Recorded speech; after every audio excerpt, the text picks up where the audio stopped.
Today we shall study our second chapter of geography, that is agriculture. Agriculture plays a very important role in the economy of India, and it contributes to almost 35% to the national income. Whereas agriculture gives employment to almost 65% of people in India. So Indian society is basically an agrarian society, and agriculture play a very important role in it. So these are some of the questions of this chapter agriculture, and we shall study. The first first question is, name the type of farming in which crops are grown using primitive tools. From the ancient times, primitive tools such as dough, hoe and digging sticks are used in primitive subsistence agriculture. Primitive subsistence agriculture is done by using these primitive tools, and the crop or the harvest is used for the consumptions of the families of the farmers only. Next question is, jhuming refers to what types of cultivation? Jhuming is a cultivation that is known as slash and burn agriculture. Slash and burn agriculture, it means that a patch of forest is cut and agriculture is done. After some time, when it becomes unfertile, another patch of forest is cut and agriculture is performed, and that earlier patch is left unused to regain its fertility. So this type of agriculture practice is known as jhuming or slash and burn agriculture. In most of the countries it is banned because it takes a heavy toll of the forest resources of the country. Next question is, intensive subsistence farming is practiced in which area? Intensive subsistence farming is practiced in those areas where there is a heavy burden of population, where density of population is very high, the land holdings are small. Intensive subsistence agriculture is practiced by using heavy doses of irrigation, fertilizers and modern tools. Next question is, which term is used for grouping of small land holdings with the bigger ones? Collectivization of land, in which the small lands are collectivized and they are made into big chunk of lands. In India it is known as chakbandi, where collectivized land is collectivized and bigger holdings of lands are given to the farmers. So these are the terms. Chakbandi is used in India for this grouping of small land holdings with the bigger ones. Our next question is, which crop is commercial crop in one state while subsistence crop in another state? Rice, for example, is a crop in Punjab, Haryana and western Uttar Pradesh, whereas in Odisha it is a subsistence crop. So these are some of the differences, that some crops are commercial in some areas, whereas in some other regions they are subsistence. Our next question is, in which season are Rabi crops sown in India? Indian cropping season is divided into number of segments like Rabi crop season, Kharif crop season and Zaid crop season. Rabi crop, that is the winter crop, is sown in the month of October to December and it's harvested in the month of March and April. So thus Rabi cropping season is from October to December.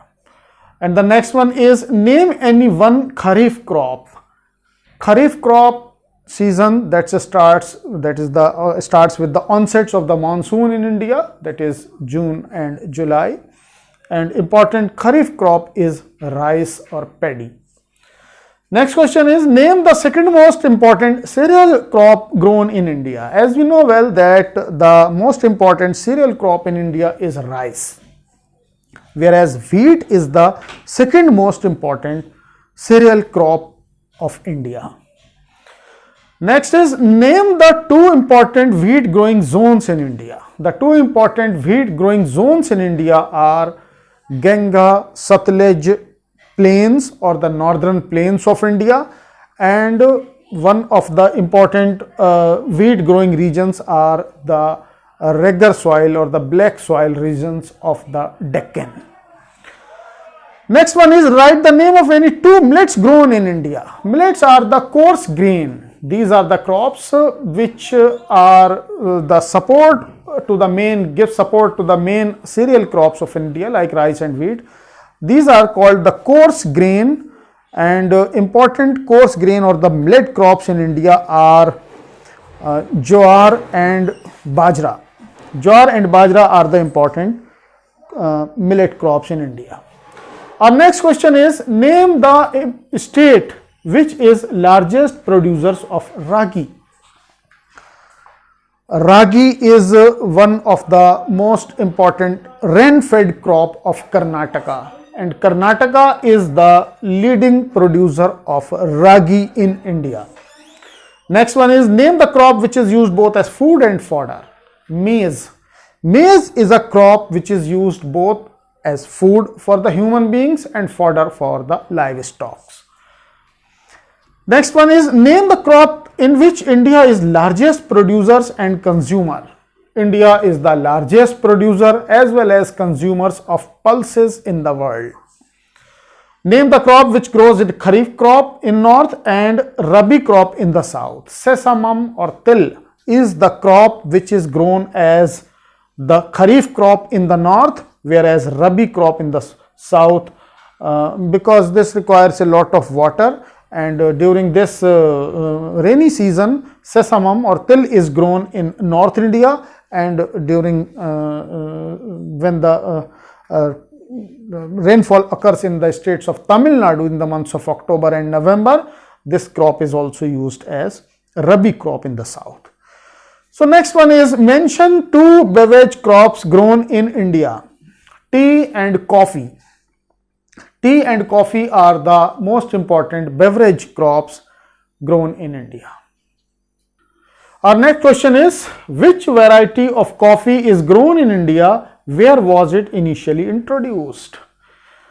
Indian coffee is one of the best quality coffee in the world, and the Arabica variety of coffee that was brought from Yemen is produced in our country, and it is introduced on Baba Budan Hills. The cultivation of this coffee was introduced on Baba Budan Hills in Mangalore district of, or rather Chikmagalur district of Karnataka. So Karnataka is also a leading producer of coffee in India, and it's produced the Arabica variety of coffee that was brought from Yemen. Next question is what is rearing of silkworm called? Sericulture. Rearing of silkworm is called sericulture. Fiber is called the golden fiber.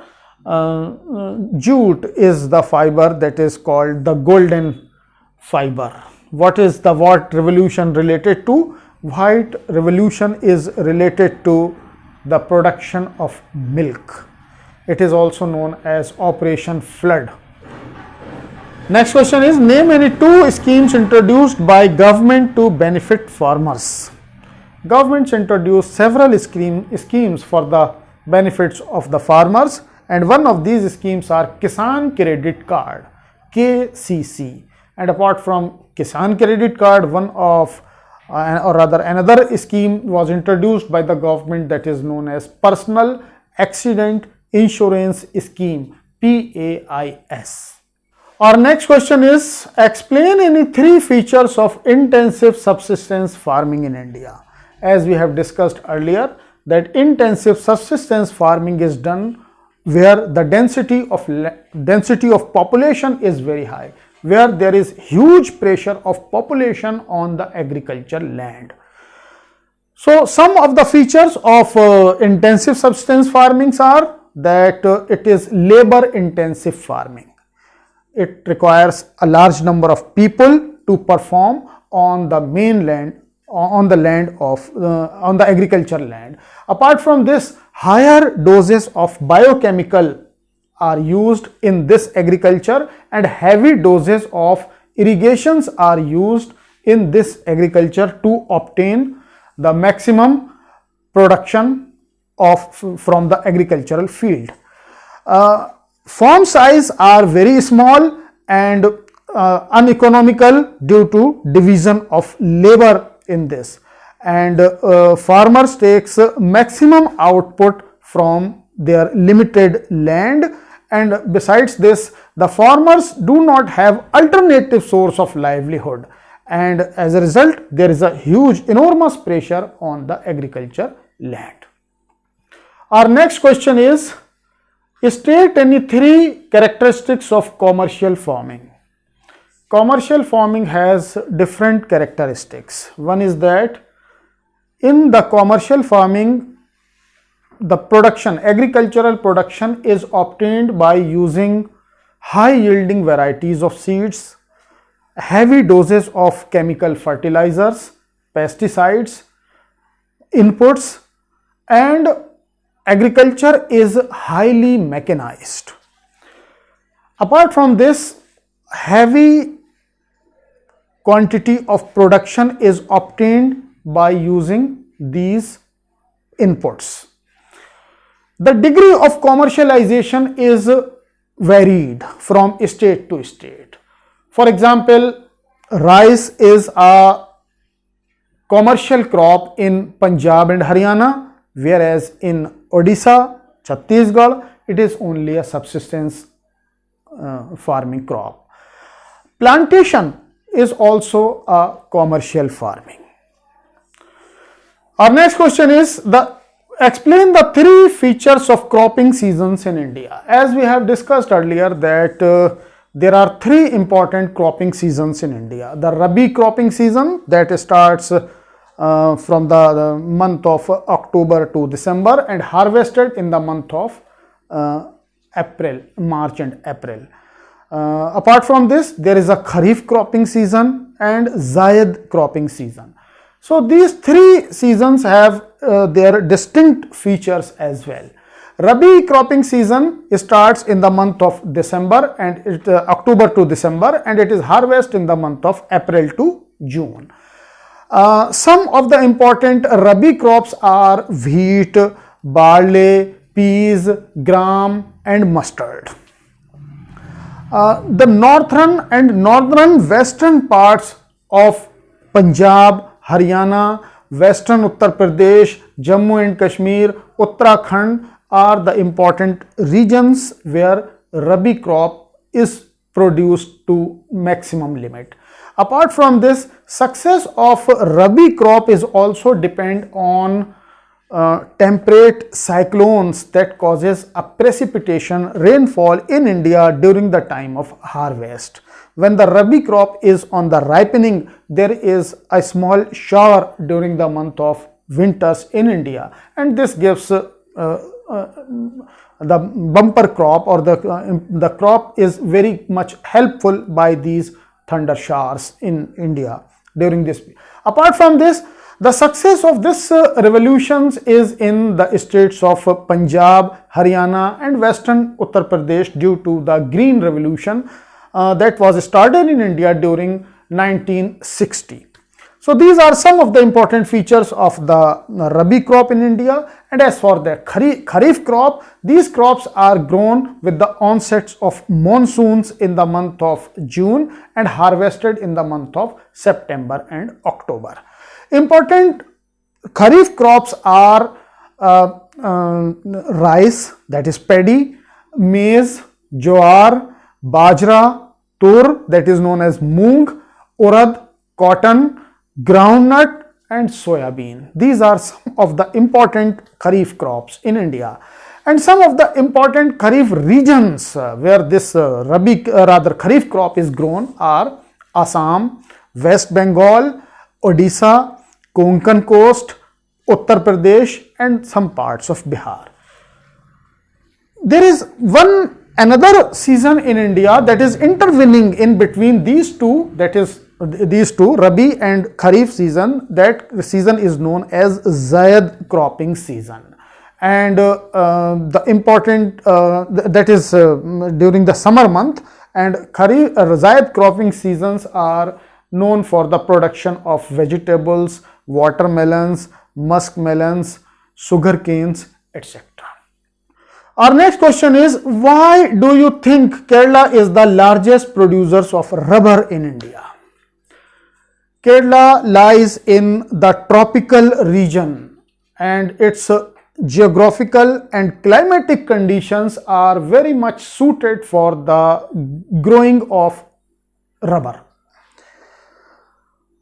The growing of rubber requires, or this crop plantation of rubber requires a rainfall of more than 200 centimeter.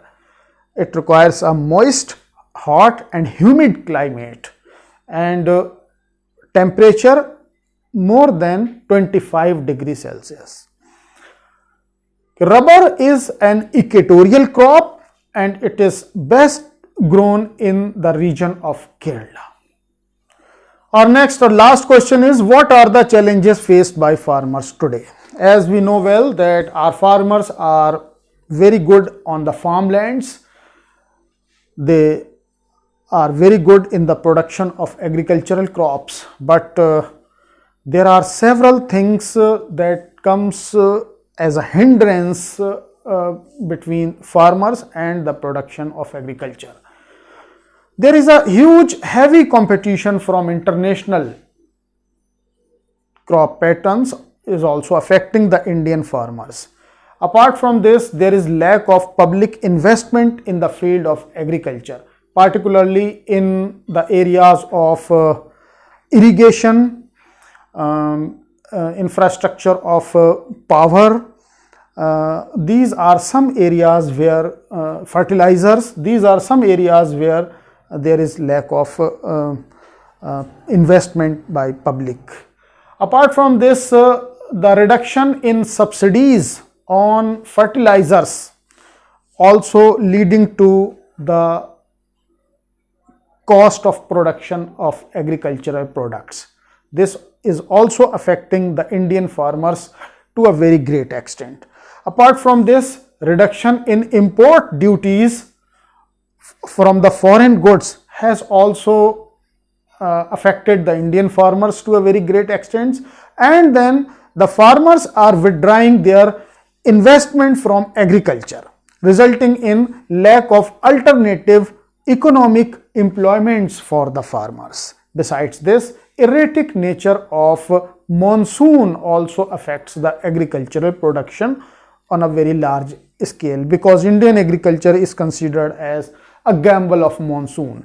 If the monsoon is good, the crop is bumper. If monsoon fails, then the whole crop or the agricultural cycle of India fails.